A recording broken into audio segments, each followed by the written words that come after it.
Hello, good morning. This is Morning Call for Friday, the 12th of July 2019. I'm Fab from Hamburg and I'm drinking coffee.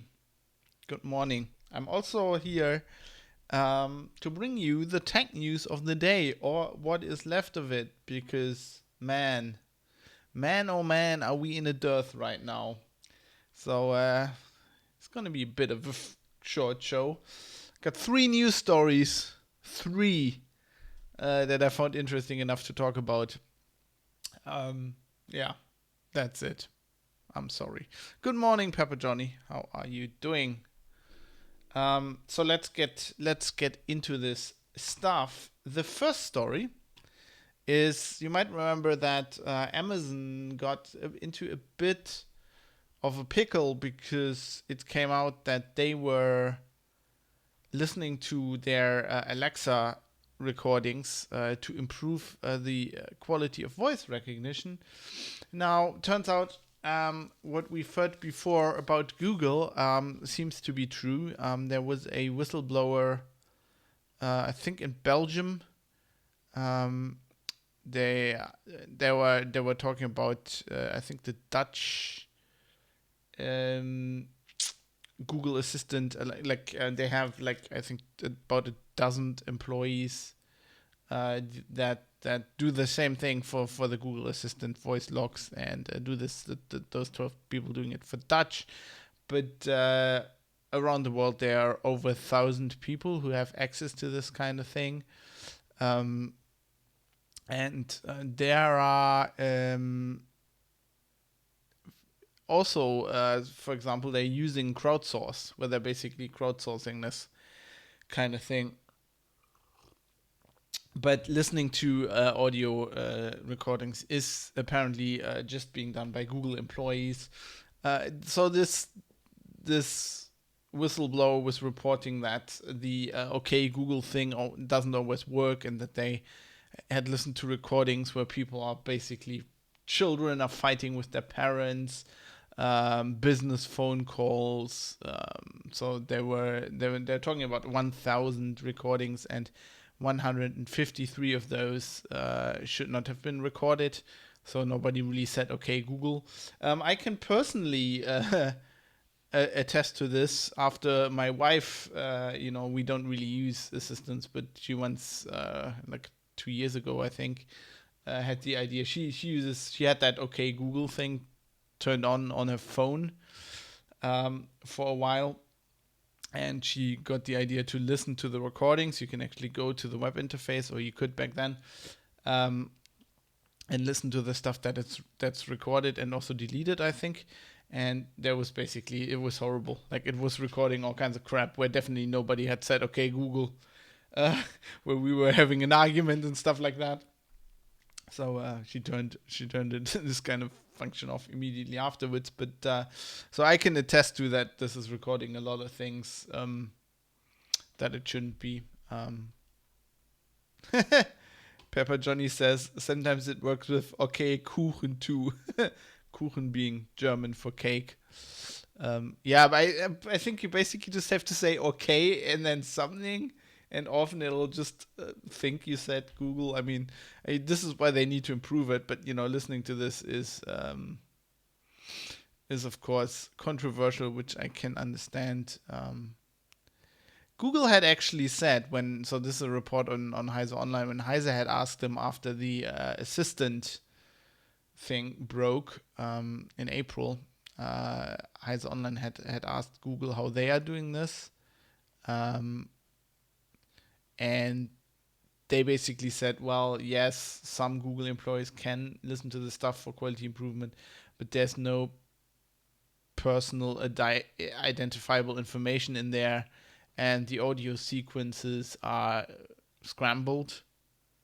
So, and that is not what the Belgian TV station VRT is saying. I mean, they're saying it's completely clear that the quality was very high. They could tell it's like telephone quality. There was no scrambling.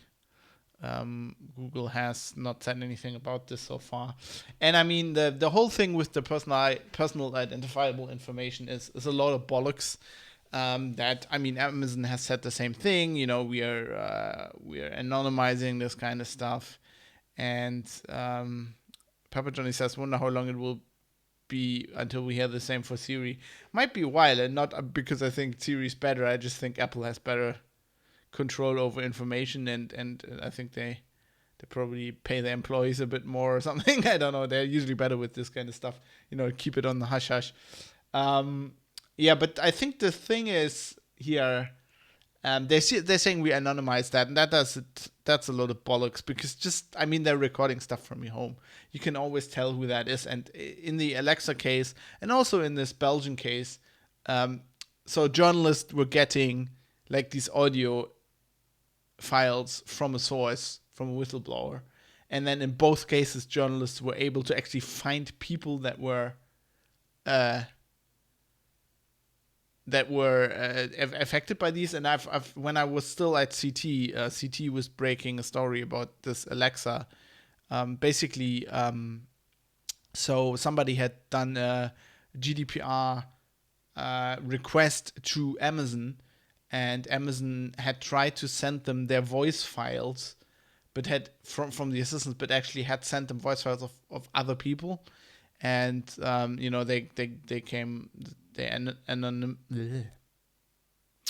anonymously try that again, more coffee, anonymously reported this to CT, and they did a story about this. And I talked with the colleague back then, and he was saying, well, I basically figured out who it was. Like, I could, just by listening to the sound files, I could pretty soon figure out where they were in Germany, and then just correlate it more. And he mailed the guy. He found the guy. With you can do like research on Facebook and stuff like that, and you pretty much these days you figure out who it is. And he talked to the guy, and they were like really shocked, of course. But so this whole anonymizing this stuff is complete bollocks. And the Belgians are saying the same thing. They could track these people down, and Google is completely not getting it. So at the end of the story, Heise has an update here from Google, and they're Google is saying, well, it's only 0.2% of the stuff that gets listened to and transcribed. But it's like, yeah, but it's if you're in the 0.2%, and there's a hell of a lot of Google users. So 0.2% of a couple of million is still a lot of people. And if you were in there, it's not like, it's not reassuring to you that you're only one of 0.2%. And since they don't tell people who it is, everybody thinks they're in the 0.2%. So Google, once again, this is like the Silicon Valley mentality. Yeah, everybody thinks analytical and mathematical. No!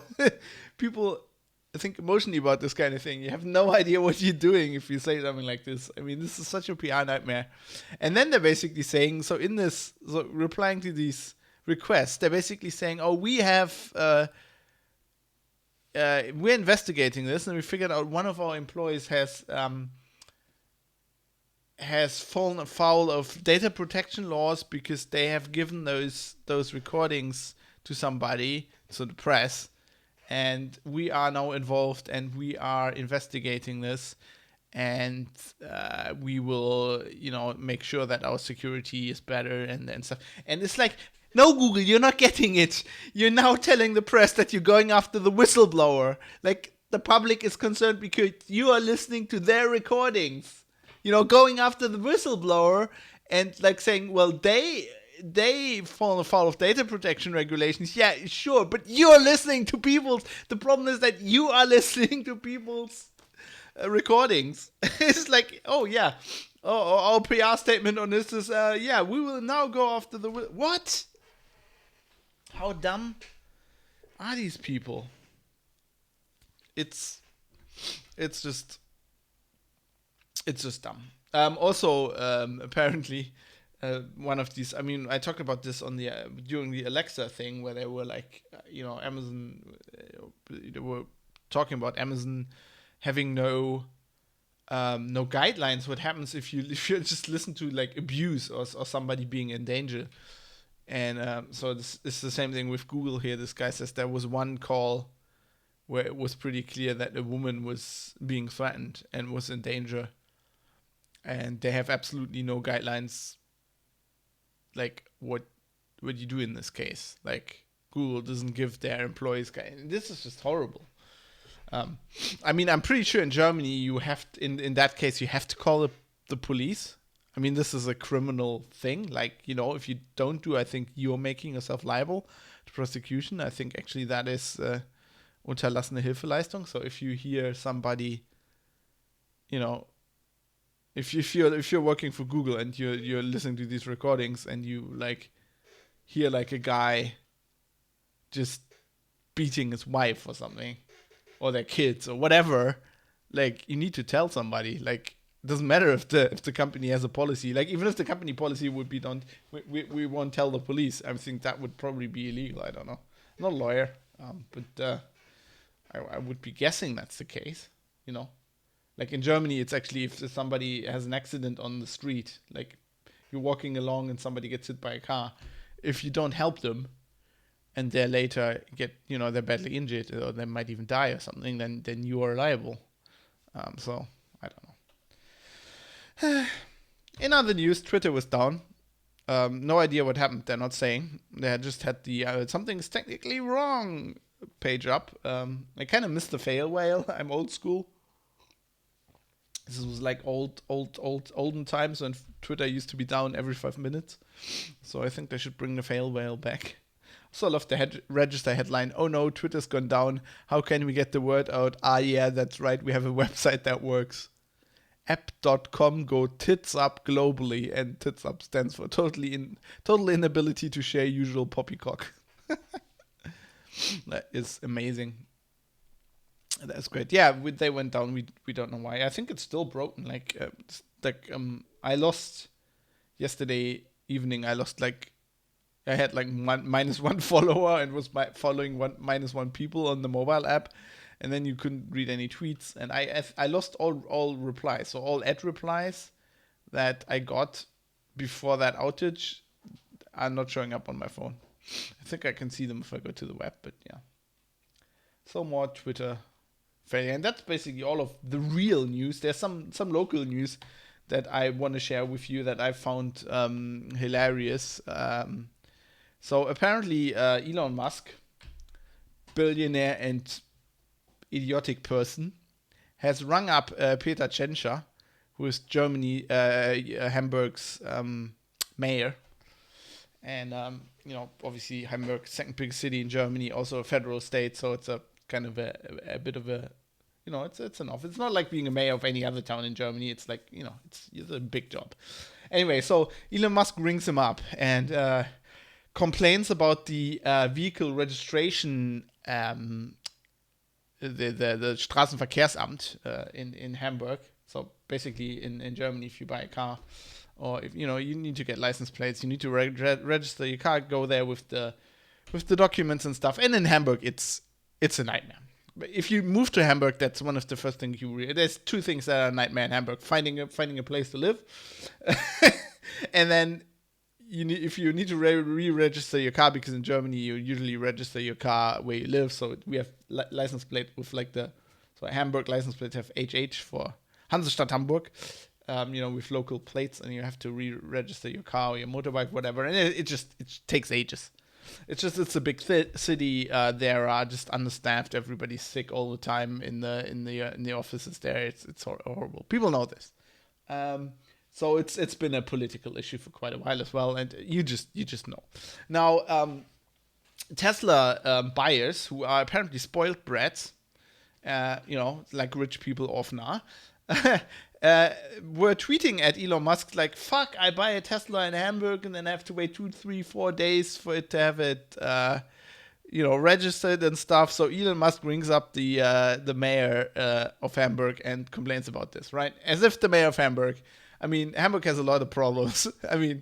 Building projects that don't get completed, road building that goes on everywhere, lots of stuff. Yes, that he's got his hands full, and then he gets rung up by a fucking billionaire from Silicon Valley who's just being tweeted at by his customers who are idiots, and apparently is himself also an idiot, and then complains about the registration in Hamburg. And the problem here is, look, the problem is the following. Everybody in Hamburg knows this, right? And there are actually services you can go to, you just pay the money and they'll just register your car. Right? Actually, one of the biggest problems is that normal people like me, if you want to go yourself, you don't get a reservation because all the reservations are pre-booked by these companies that you pay like 100 euros and they take care of everything for you. Now, obviously, if you're a Tesla buyer, you're rich by definition. Those cars aren't cheap, right? You're pretty well off. So you could pay these people. But the real problem is So Tesla is famous for not knowing how it works and not giving a shit in other countries because they're from America and we do everything like we do it in America. And they don't give a shit how it works. Like car companies in Germany, the normal dealerships in Hamburg, it works like this.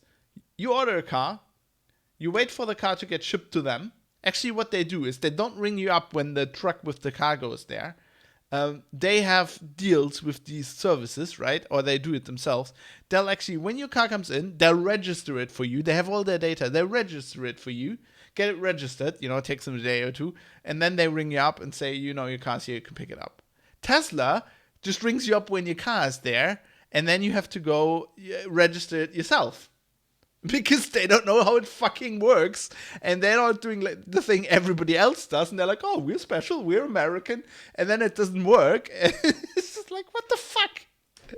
And now this guy rings up like the mayor of Hamburg. It's hilarious. That he even got put through.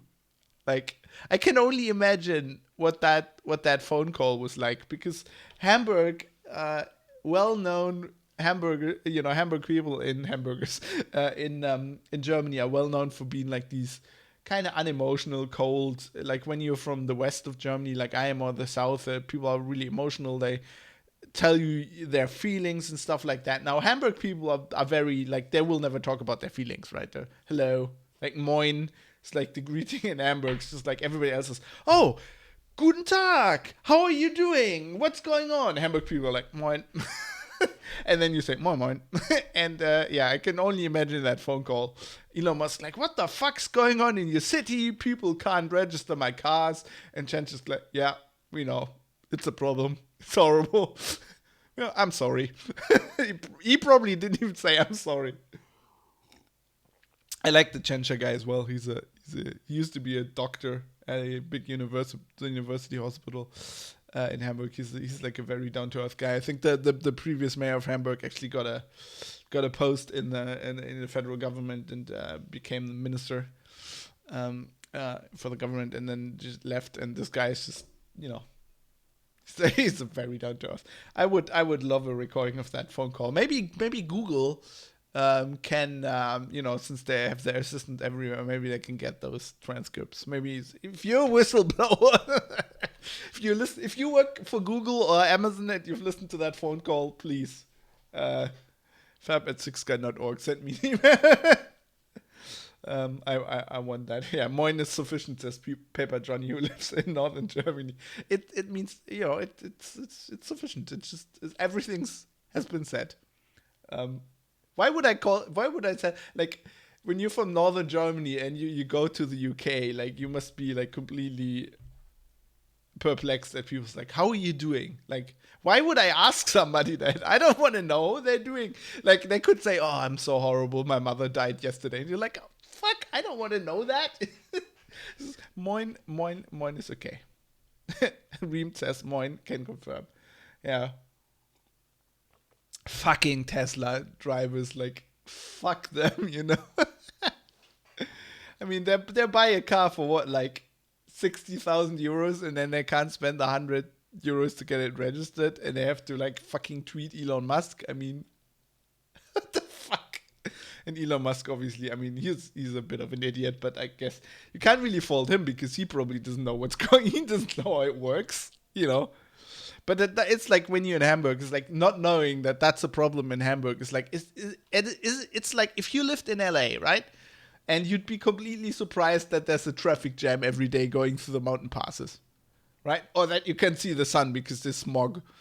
It's like it's as if you lived in London and you, like, if you move to London and you come from somebody else and you're just somewhere else and you're just used to take your car to work in the inner city of London. If you do that in London, you do that once, right? You move there, you go like, okay, I take my car into town, and then you are in a traffic jam for 7 hours and don't get to work the first day. And that's the last time you do that, and then you know how it works. That's the same thing in Hamburg. Like, you know, you just know if you go to the LBV, you will have to wait. It will take some time. That's just how it works. Anyway, that's it for me.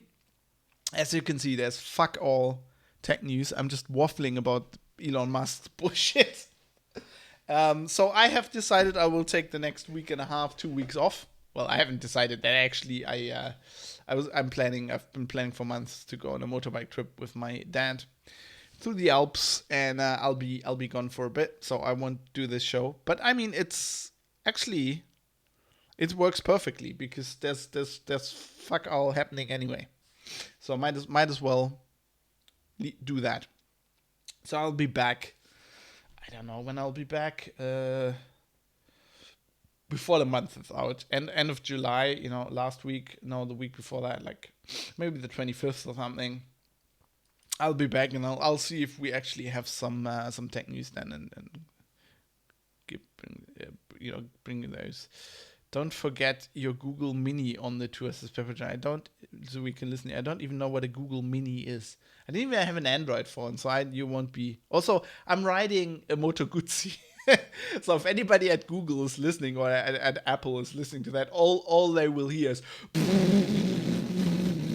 And also, there's not much talking on a motorbike tour. Like, if you do a bike tour with my dad, it's basically you get up in the morning, you go on the bike, you sit on the bike for 9 hours, then you get off, you go to a hotel, and you start to be really tired. You drink 2 beers, and then you fall asleep. You wake up in the morning, and it starts again.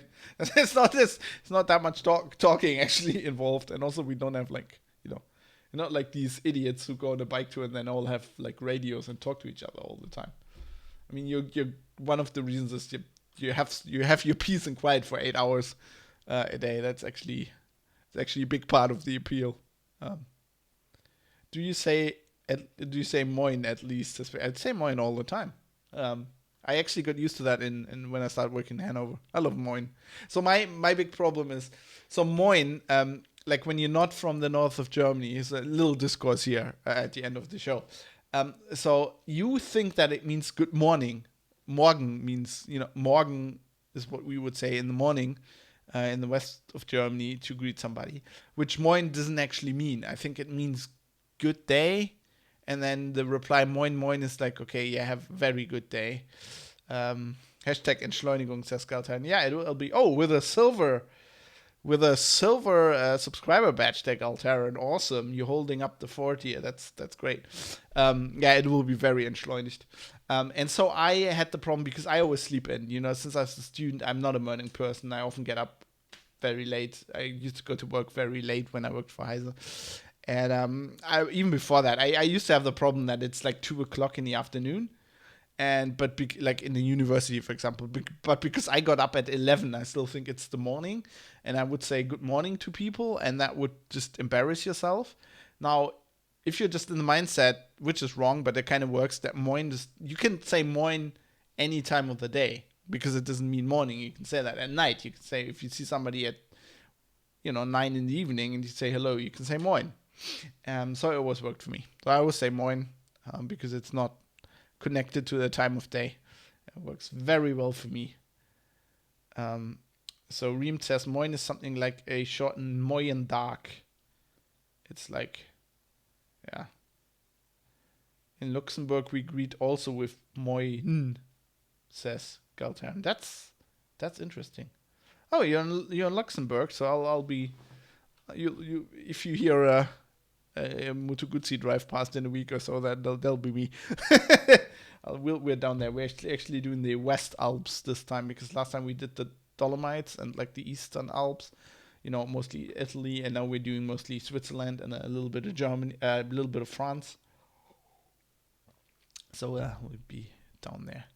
Gute Moin. Yeah, it's probably, that's like, Moin is Platt, old Northern German, which is closely related to Dutch. And I guess it's the same thing. Luxembourg, also, relationship to Dutch. I guess that's probably the same thing. Although, yeah, probably means morning in that respect. Anyway, I'll greet everybody with Moin. Bavarians are really pissed off when they, say Servus and you're like, Moin! And they're like, fuck! Somebody from Hamburg. We hate those people. Anyway, I hope you have a good time in between. I hope, I hope you hang in there at work, and I'll see you in a bit, and with hopefully with an uptick in some news then. Until then, yes, I'll take care. Thank you, Pepper Johnny. Hang in there, people. See you then. Keep an eye on Twitter at Fabs Alpha Bravo Sierra Hotel. I'll post when I'll be back and when the next show is gonna be happening. Until then, goodbye. Moin moin.